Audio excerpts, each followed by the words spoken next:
Hello बच्चों, आज हम पढ़ेंगे फॉर्मेशन ऑफ आयोनिक कंपाउंड्स। तो आयोनिक कंपाउंड्स क्या होते हैं? आयोनिक कंपाउंड्स वो होते हैं जो बने होते हैं आयंस के।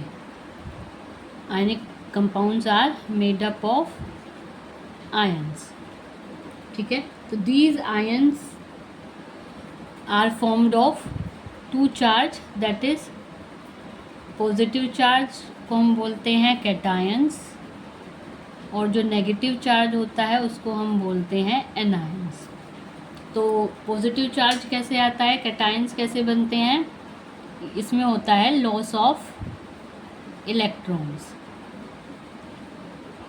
और जो एनायंस होंगे जिसके ऊपर नेगेटिव चार्ज होता है वो बनते हैं due to gain of electrons. तो हम कह सकते हैं कि जो एनायन है they have extra electrons, and जो कैटायंस हैं they have less electrons. For example, sodium का एटॉमिक नंबर होता है 11।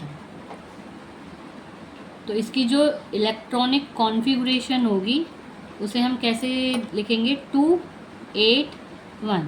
तो यहाँ पर अगर हमें इसका कैटायन बनाना है तो ये क्या करेगा? एक इलेक्ट्रॉन लॉस करेगा, तो इसके ऊपर चार्ज क्या आ जाएगा? Na positive.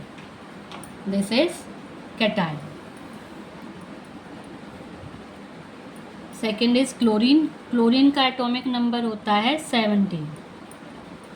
इसका जो इलेक्ट्रॉनिक कॉन्फ़िगरेशन होगा उसे हम कैसे लिखेंगे? 2A7। तो यहाँ पर जब अगर हम इसमें एक इलेक्ट्रॉन और ऐड कर देंगे तो एक इस पर क्या आ जाएगा? नेगेटिव चार्ज, और ये क्या बन जाएगा? Anion, Cl negative. तो यहाँ पर अब जो इसमें नंबर ऑफ इलेक्ट्रॉन्स होंगे वो कितने होंगे? 18, क्योंकि इसमें एक इलेक्ट्रॉन और ऐड हो गया, और यहाँ पर जो सोडियम के पास जो इलेक्ट्रॉन्स होंगे वो कितने होंगे? 10, क्योंकि इसके ऊपर पॉजिटिव चार्ज है, तो इसका मतलब है यहाँ पर एक इलेक्ट्रॉन इसमें कम है।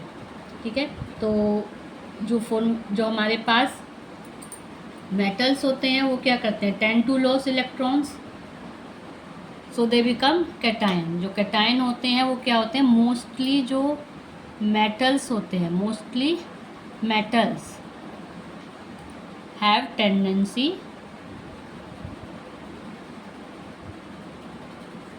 To loss electron and they become cation. So they become cation, या फिर हम कह सकते हैं they gain positive charge, so they become cation. And non metals tend to gain electron. Mostly जो नॉन मेटल्स होते हैं, mostly non metals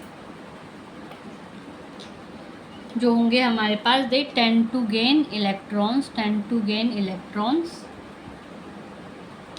and they become anions.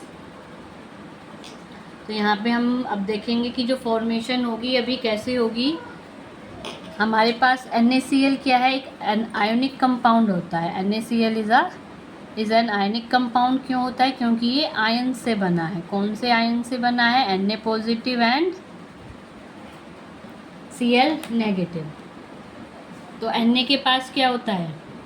अभी मैंने बताया था Na का एटॉमिक नंबर क्या है? 11 है। अगर हम इसका देखें, this is nucleus. First shell में कितने इलेक्ट्रॉन्स हैं?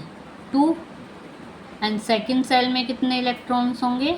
8, 3, 4, 5, 6, 7, 8। और जो थर्ड सेल होगा इट हैव 1 इलेक्ट्रॉन। तो ये क्या करेगा? ये क्लोरीन के पास कितने हैं? 17। तो आउटर मोस्ट सेल में कितने होंगे? 7 इलेक्ट्रॉन। तो क्लोरीन को क्या चाहिए? एक इलेक्ट्रॉन की ज़रूरत है। फर्स्ट सेल में 2, सेकेंड में 8, 4, और जो इसका लास्ट सेल है क्लोरीन का, इसके पास हैं 7, 2, 3, 4, 5, 6, 7। तो यहाँ पर इनको अपनी वैलेंसी पूरी करने के लिए सोडियम क्या करेगा? सोडियम अपना एक इलेक्ट्रॉन क्लोरीन को दे देता है। तो यहाँ पर सोडियम के पास क्या हो गए, 8 सोडियम के पास हो गए, जो उसकी इलेक्ट्रॉनिक कॉन्फ़िगरेशन बनेगी 2 and 8। एक इलेक्ट्रॉन क्लोरीन के पास चला गया और क्लोरीन की हो जाएगी 2 8 8। ठीक है, तो यहाँ पर क्या हुआ है, Na लॉस 1 इलेक्ट्रॉन